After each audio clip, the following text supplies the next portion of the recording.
চারদিকে glass fitting করা একটা রুম বানাও। সাইয়েদনা সুলাইমান আলাইহিস সালাম গ্লাস ফিটিং করা রুমের ভেতরে ঢুকলেন। এই রুমে ঢুকার দরজা নাই, হাতে একটা লাঠি নিলেন, লাঠির মধ্যে ভর করে দাঁড়িয়ে রইলেন আর জিনদের দিকে তাকিয়ে রইলেন। জিনেরা এত বদমাশ ছিল, সাইয়েদনা সুলাইমান দাঁড়িয়ে না থাকলে কাজ করতো না, দাঁড়ায় না থাকলে আজও লোকজন কাজ করতে চায় না, ঠিক কিনা?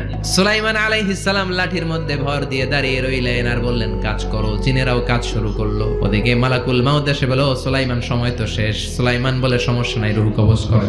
মালাকুল মাউত ওইভাবে লাঠিতে ভর দেওয়া অবস্থায়, দারুণ অবস্থায় সাইয়েদনা সুলাইমান আলাইহিস সালামের রূহ কবজ করে নিলেন। উনি এমন ভাবে দাঁড়িয়েছেন, রূহ চলে গেল, লাশ হয়ে দাঁড়িয়ে রইলেন। লাঠির মধ্যে দাঁড়িয়ে আছেন, জমিনের মধ্যে লুটিয়ে পড়ে নাই। সুবহানাল্লাহ।